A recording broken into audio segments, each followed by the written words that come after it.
Alright, so let's rank all of the Merge Tactics units. Now we got first players in Diamond League, and I feel like at this point now the meta has finally evolved enough for me to actually rank the units, because I'm now familiar with what's going to be meta, at least somewhat.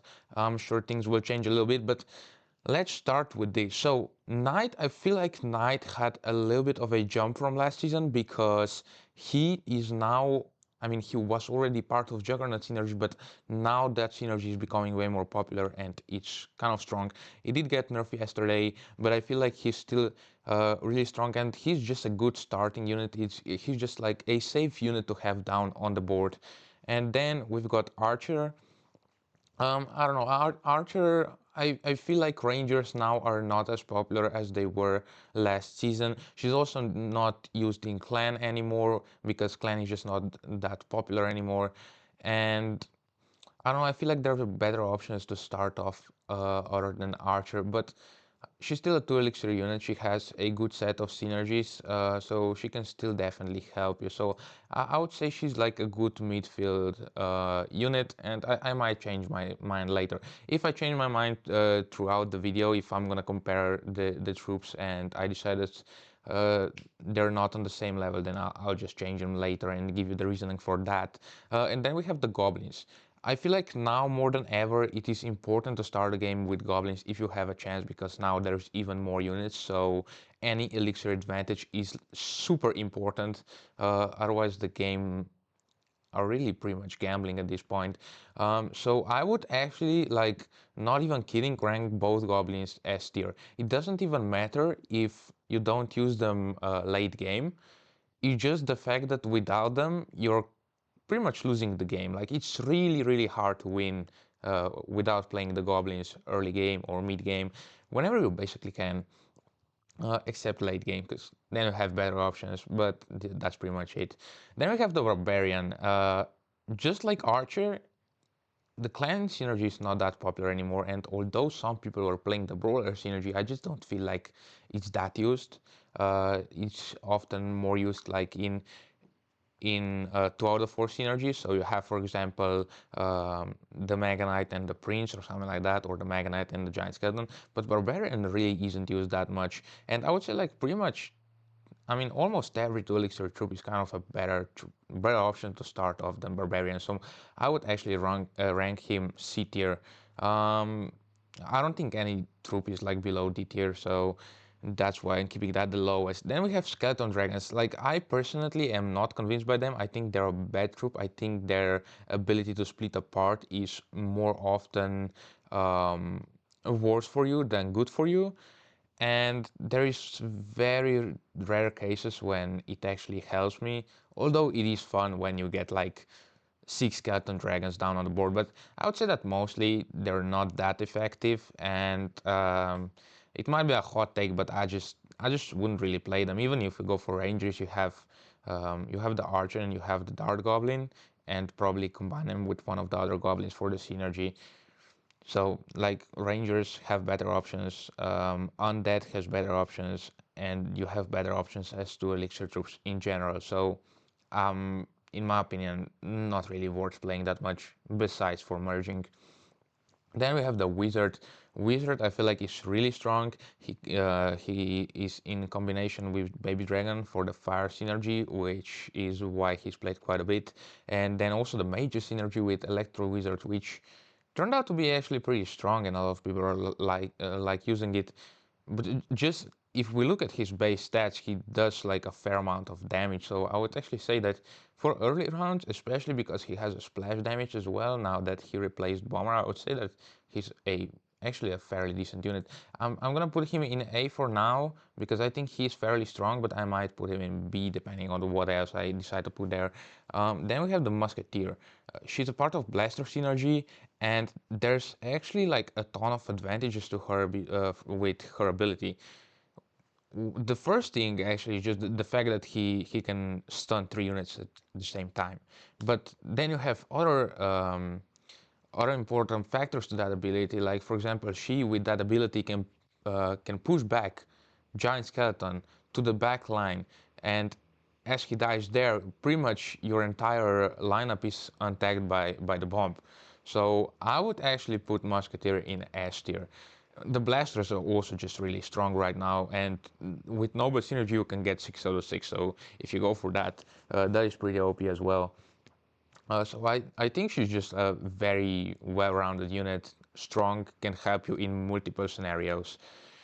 Valkyrie, she's a part of Juggernauts now, instead of Avengers, and as said, Juggernauts are really popular right now, and I feel just that synergy kind of carries her.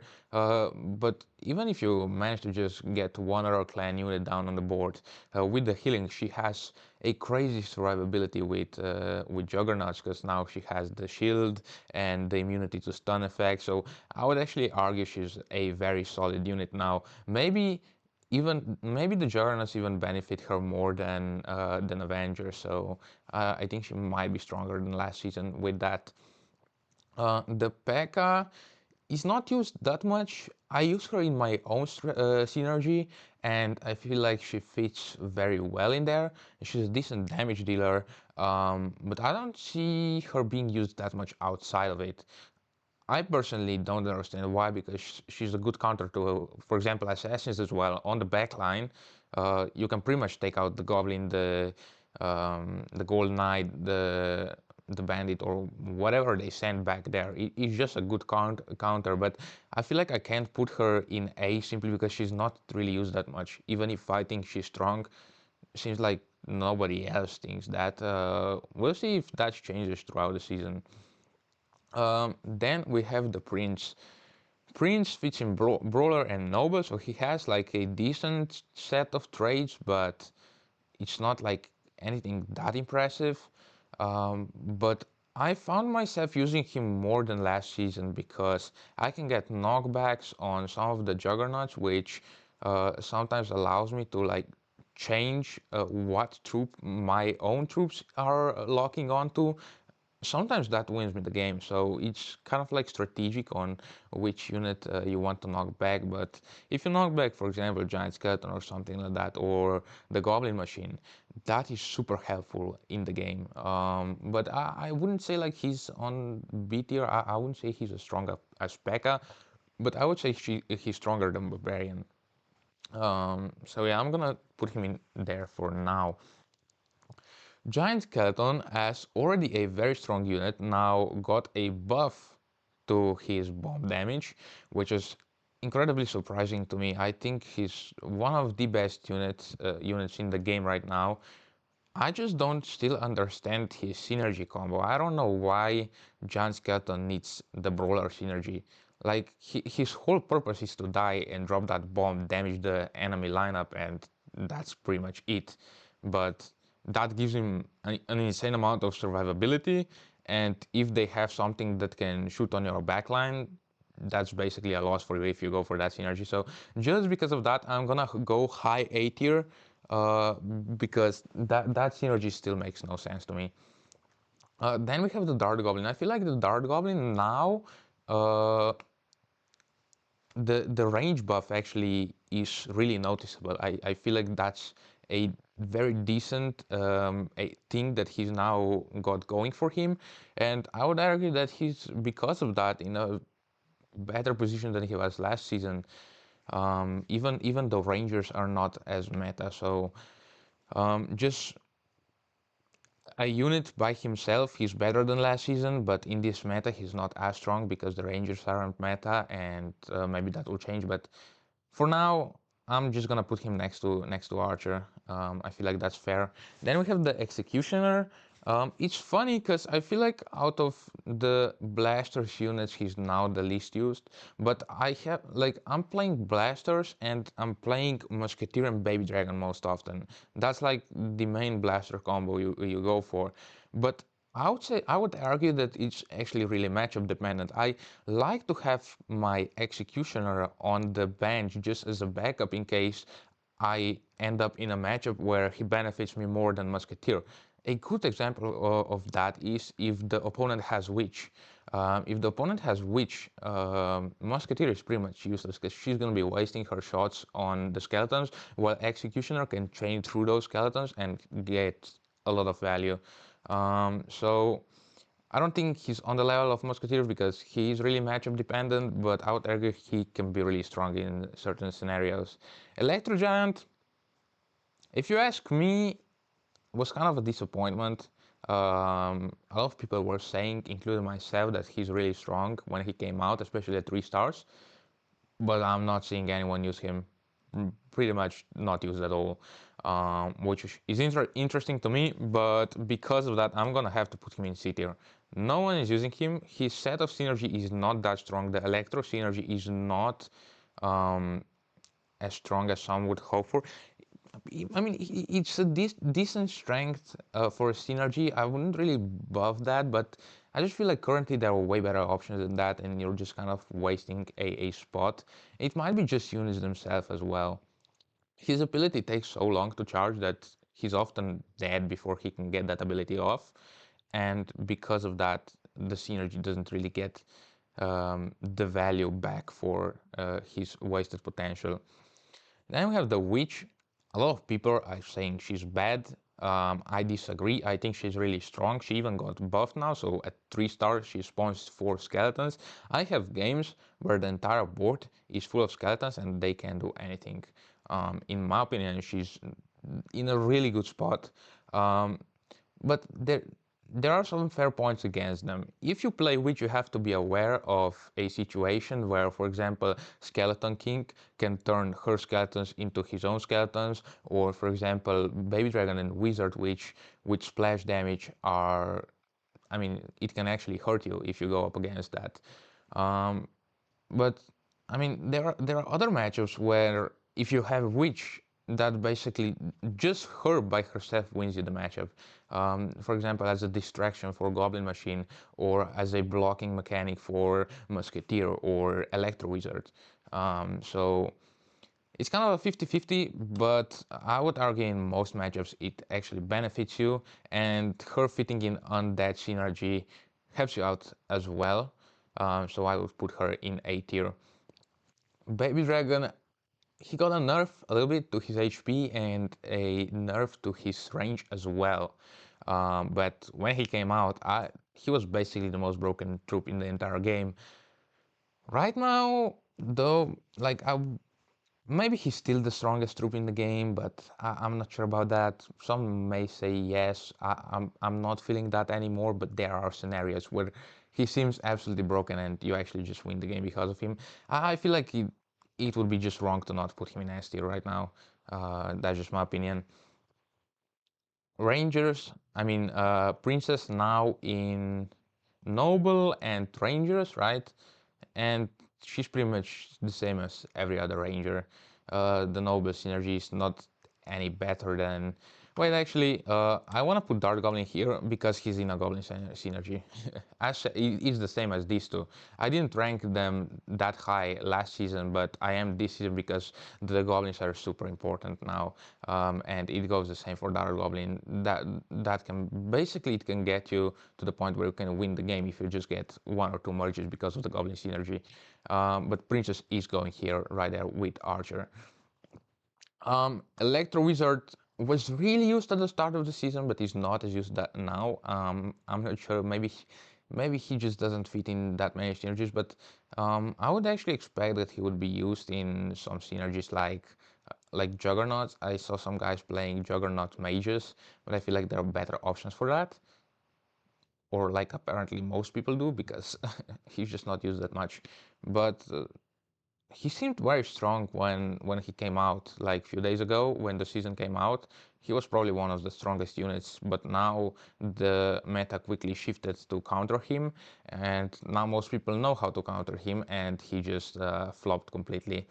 Maybe he comes back into meta when season develops and people learn how to counter his counters, and then it changes again. Maybe, I don't know. But as for now, I'm actually gonna put him in a similar spot than Pekka. I feel like those troops are kind of comparable.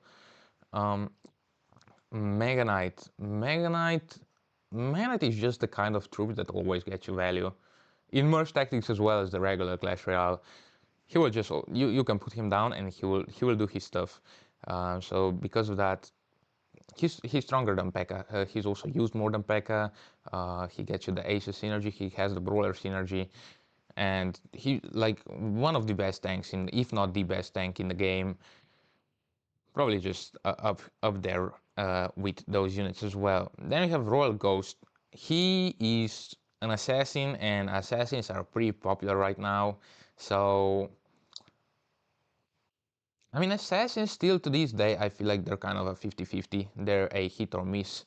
I feel like if the opponent is not ready for assassins, then most of the time you're gonna get value. You're gonna do a ton of damage to them. Sometimes I lose six damage in a round simply because I don't check the opponent and they have assassins and they just knock me out completely. But other times when I do check and I see they have assassins, I just play my units in a way where assassins can't really do me anything. And in that case, they seem like a weak synergy. So you're basically kind of gambling with that. But still, by himself, he's a strong unit, and I don't think he's like a B tier unit. I feel like he's an A tier unit at least. And then we have the Bandit. Bandit had a crazy fall off. The fact that Clan is not able to heal units outside of Clan when you have full synergy, and the fact that she now doesn't have Avenger synergy anymore but has Assassins, she just lost a lot of that tankiness and she dies so fast. Before, she was just able to stack insanely fast and she healed back when she got low, and it was so hard to kill her, and once she started chaining, you couldn't stop her. Now that's not the case anymore, and it's actually fairly easy to counter her, and she also doesn't do nearly as much damage as she did before. So I would put her even in C tier. Because even if I see people play assassins, you know what assassins are mostly consistent of? Golden Knight and Troll Ghost. If someone decides to go for 3 assassins, they'll go for Goblin. The last troop they will take as assassins is the Bandit. She's almost not used right now. Then we have the Goblin Machine, easily one of the best units in the game. It's insane how much value that can get you. Basically perma-stunning the entire backline if they get it, if you or your opponent gets it to 3 stars. Just strong overall. Skeleton King, easy ranking, Juggernauts, insane damage. Skeletons are also broken. And if you look now at Chaos game mode, when you have 4-star Skeleton Kings, that insane gameplay. But even like he's probably one of the best units to get you value at 2 stars as well, which is not what you can say for most strong units at 2 stars. But at 3 stars, he's just super tanky, does a lot of damage, does splash damage, turns opponents into skeletons. It's insane. Golden Knight. Golden Knight, I would put him in S tier actually. The best assassin, and there was a change they made to assassins, right? Now with 2 out of 4 assassins, you have 25% chance for a critical hit that does more damage than the regular hit. As well as at 4 out of 4 assassins, that critical hit chance increases to 50%. And with that change, he's now able to even take down some of the tank units. Before, the reason why Golden Knight wasn't that strong was because you could block him with a tank unit and he wouldn't kill that unit until it was too late. Because he's really only dangerous once he starts chaining. But now it's actually way easier for him to take out units, and once he starts dashing, it's big trouble. So I feel like I can easily put him in S tier. Archer Window on the other side, again a clan synergy that is not that used anymore. I feel like even Avengers are not benefiting her that much anymore because even if people do decide to go for clan, it's usually not with Avengers anymore, which means she gets less of a buff, and if she gets less of a buff, she's way weaker. It's crazy to think about. Like now we can actually start to see an impact of the synergy, because I was always convinced it was Archer Queen by herself that was just insanely broken. The fact that he could like two-shot a 3-star bomber at 3 stars, that was crazy to me. But now I'm seeing that that was mostly like just the combination of clan and Avenger synergy which made her so broken. But now that's not used that much anymore. So even if she goes invisible, she doesn't do that much damage, even though she still does a lot. But she's a 5 elixir unit, so it's a big commitment. And because of that, I would argue that she's not even an A tier anymore. And I might be wrong about that. It might change later on, but that is my opinion for now. Like, if you disagree, feel free to comment down below. If you would like to change anything else on this tier list, this is not like completely in order in how I would like to rank them, but just like the general ranking of the troops in merge tactics. Um, if you like merge tactics, if you want to see top level gameplay, if you'd like to see news about the game mode, feel free to subscribe, drop a like, comment down below what you would change on this tier list, or maybe just comment your entire tier list if you feel like typing for 20 minutes. But anyway, that's gonna be it for today, and I'll see you guys tomorrow.